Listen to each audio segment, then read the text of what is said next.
అభివృద్ధిని కూడా ముందుకు తీసుకెళ్తున్నాము. ఇలా అన్ని రంగాలలో ఆర్టిఫిషియల్ ఇంటెలిజెన్స్ నుంచి మొదలు పెడితే ప్రతి రంగంలో ప్రపంచం ఏ దిశగా ప్రయాణిస్తుందో ప్రపంచంతో పోటీ పడి చాలాసార్లు చర్చ జరుగుతుంటుంది. మనకు వచ్చిన పెట్టుబడులు ఆంధ్రప్రదేశ్కి పోయినాయి, మనకు వచ్చిన పెట్టుబడులు కర్ణాటకకు పోయినాయి, తమిళనాడుకు తరలిపోయినాయి.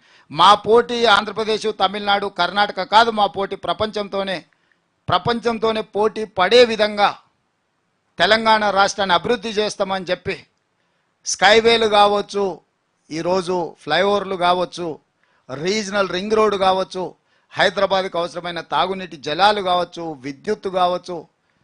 అందుకే ఈరోజు ఇండస్ట్రియల్ పాలసీ ఉండొచ్చు, ఎనర్జీ పాలసీ ఉండొచ్చు, టూరిజం పాలసీ ఉండొచ్చు.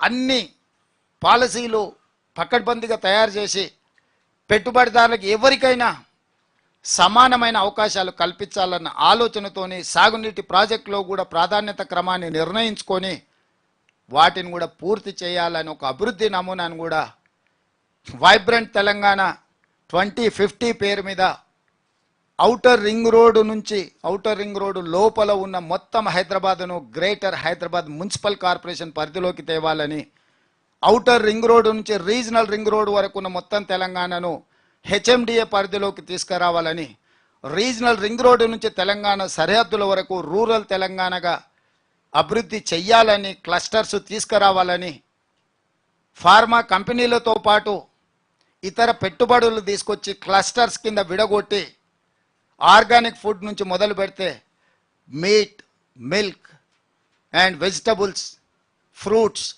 ప్రతిది కూడా ప్రపంచానికి ఎగుమతి చేసే విధంగా మేము ఈరోజు డ్రై పోర్టులతో సహా విధానాలు తీసుకొచ్చి ఔటర్ రింగ్ రోడ్డు నుంచి రీజనల్ రింగ్ రోడ్ వరకు రేడియల్ రోడ్స్ డెవలప్ చేసి ఎక్కడికక్కడ క్లస్టర్ల కింద విడగొట్టి చైనా నమూనానే కాదు, జపాన్, జర్మనీలో జరిగిన అభివృద్ధిని కూడా ఈరోజు అన్నిటినీ పరిగణలోకి తీసుకొని ఇవాళ సింగపూర్ అనో, దుబాయ్ అనో ఇతర ప్రాంతాల గురించి చర్చించుకుంటున్నారు. భవిష్యత్తులో ఇతర దేశాలలో కూడా హైదరాబాదు నగరానికి రావచ్చు, హైదరాబాదు నగరంలో పెట్టుబడులు పెట్టవచ్చు, హైదరాబాదులో ఏ వస్తువైనా దొరుకుతుంది ప్రపంచంలో ఉత్పత్తి అయ్యేది అనే విధంగా మన ప్రాంతాన్ని అభివృద్ధి పదం వైపు నడిపించాలి అని ఒక ప్రణాళికబద్ధంగా పెట్టుబడులకు కూడా ఒక విధానాన్ని తీసుకొచ్చి శాసనసభలోనే చర్చించి వాటిని ఆమోదింపజేసుకొని వీటితో పాటు శాసనసభలో మీరు చూసినరు మొత్తం ఆర్థిక వ్యవస్థ మీద వైట్ పేపర్ రిలీజ్ చేసి చర్చకు పెట్టినము.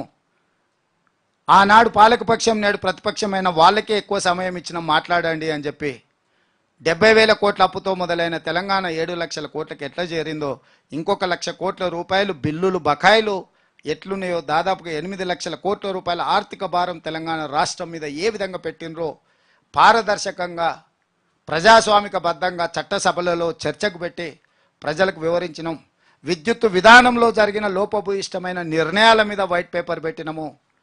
అదేవిధంగా సాగునీటి ప్రాజెక్టులో జరిగిన కుంభకోణాల నుంచి దోపిడీ వరకు ఎన్ని వేల కోట్లు ఎట్లా దోసుకున్నారు, మేడిగడ్డ కాస్త మేడిపండు ఎట్లయిందో, అన్నారం కాస్త పక్కున ఎట్లా పగిలిందో మొదలు పెడితే పాలమూరు రంగారెడ్డి ఎందుకు ఆగిపోయింది, ప్రతి ప్రాజెక్టు మీద సాగునీటి ప్రాజెక్టుల మీద కూడా వైట్ పేపర్ పెట్టి పారదర్శకంగా ప్రజాస్వామిక బద్ధంగా చర్చలు చేపట్టి ప్రజలకు వివరించినము.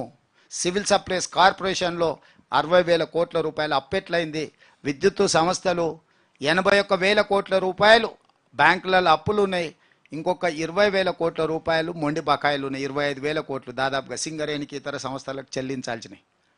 మేము అప్పుల గురించి మాట్లాడినప్పుడు వాళ్ళు సృష్టించిన ఆస్తుల గురించి చెప్పే ప్రయత్నం చేస్తారు. కానీ మీరు వదిలేసిపోయిన చెల్లించాల్సిన బిల్లులు ఎవడు మీ తాత కడతాడా?